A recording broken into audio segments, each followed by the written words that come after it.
in the mind of any adept who understands that the production, disintegration, abiding and so forth of consciousness do not have even an atom of real or inherent existence, and who gains familiarity with this. It is like uprooting a poisonous tree. Thus by first gaining familiarity with the antidotes that overcome manifest disturbing emotions and eventually understanding dependent arising as devoid of inherent existence, one should rid oneself of all the seeds of disturbing emotions. The summarizing stanza, this is the 6th chapter from the 400 on the yogic deeds, showing the means to abandon disturbing emotions. This concludes the commentary on the 6th chapter, showing the means to abandon disturbing emotions, from the Essence of Good Explanations, explanation of the 400 on the yogic deeds of Bodhisattvas. Commentary to Chapter 6 by GESHE SONAM RINCHEN. Disturbing emotions make the mind unruly. When it is turbulent, perception is unclear, distortion occurs, and all kinds of problems follow. When water is disturbed, nothing is reflected in it clearly and only a distorted image appears. All disturbing emotions can be subsumed under the 3 poisons, which cover a diversity of feeling tones: desire/attachment, hostility/anger, and confusion/ignorance. Unless we can free ourselves of even their latencies, they may arise again at any time even though they appear to be under control and are temporarily dormant. Thus we must seek the means to eradicate them completely. This is like distilling water and removing all impurities.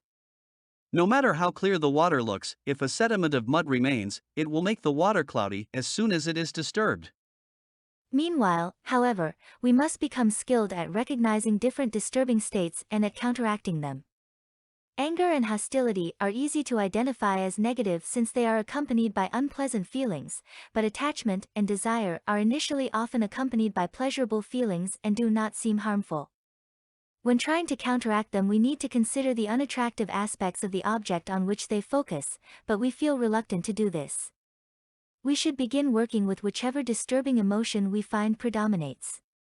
By watching the kind of stimulus required, whether weak or strong, and the strength and duration of our response, we can determine how habitual a disturbing attitude is.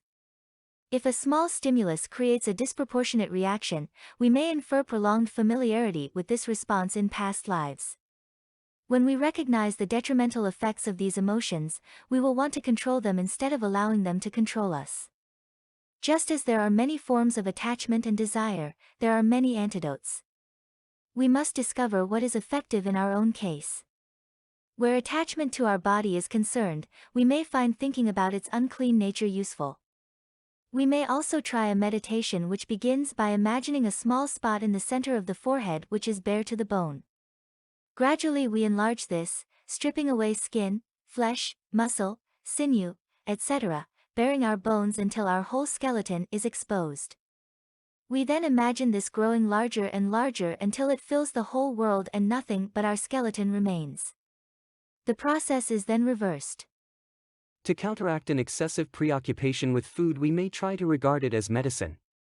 A sick person takes medicine and follows a specific diet not because it tastes good but in the hope of getting well.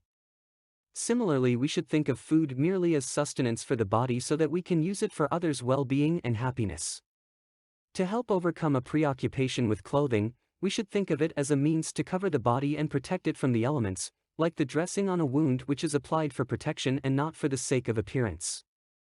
Thinking about the imminence of death and its unpredictability is one of the most effective ways to loosen the grip of attachment and desire.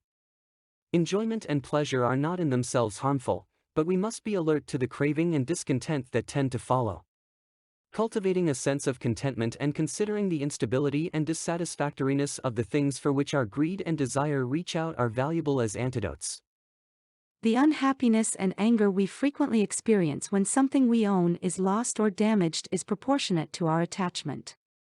Our acquisitiveness leads to many difficulties. For instance, if we are building up a collection, we go to much trouble and expense to acquire the specific items we wish to include. We then protect the collection from the detrimental effects of the climate and ensure it against theft. What was intended as a pleasurable pursuit becomes an expensive, time-consuming and tiring chore. We end up the servant of our possessions. Anger is like a fire that first makes us bum inside. Then our palms and armpits turn damp and beads of sweat appear. No matter how fine our clothes and jewelry, no one finds us attractive when our face is contorted with rage. Anger destroys our own physical and mental peace and upsets others, inciting them to respond aggressively, which makes the fire grow. Even animals feel uncomfortable in our presence and try to escape when we are in a bad temper. Realizing how disturbing anger is and how good it feels to remain calm, we will want to prevent anger rather than suppress it. The aim is not to hold anger inside but to stop its arising. When we feel unhappy and anxious, either for specific reasons or for no specific cause, irritation and anger arise easily. Therefore, we must attempt to relieve the unhappiness and anxiety which are characterized by tightness. If there are specific causes, we should direct our energy toward trying to resolve the problem. If it is not possible to do so, letting go and accepting the difficulties is a more positive approach than dwelling on the seeming injustice of the situation, which reinforces the unhappiness and helplessness. It is useful to think of the experience as a maturation and ending of past negative actions, allowing it to show us the unsatisfactory nature of cyclic existence. There are many situations in which we already know we are vulnerable to anger. This knowledge gives us the opportunity to remain calm and apply antidotes effectively to prevent anger altogether. If it does arise, we should ensure it is short-lived and does not breed aggression, resentment, spite, and other negative feelings. When the mind is under the influence of anger, it is hard to arouse feelings of love and compassion for the other, or to consider how one has set oneself up as a target through past actions or through present intentional or unintentional provocative behavior. Since it is essential to train ourselves to think in these ways and gain familiarity with them, meditation on these themes when we are calm is encouraged. It is also valuable to imagine provocative circumstances and rehearse an appropriate and constructive response. We should not confuse anger, which is based on a wish to harm, with the need to act sternly at certain times arising from a positive beneficial intention.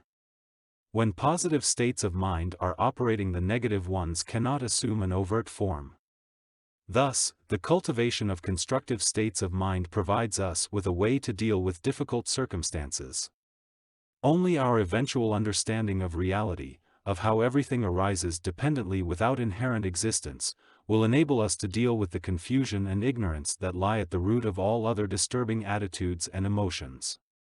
However, even without a full understanding of this, thinking how we, our emotions, situations and others do not exist as they appear, and how our hard delineation of them is a superimposition which does not correspond to reality, may help to decrease the intensity and duration of feelings which disturb and trouble us.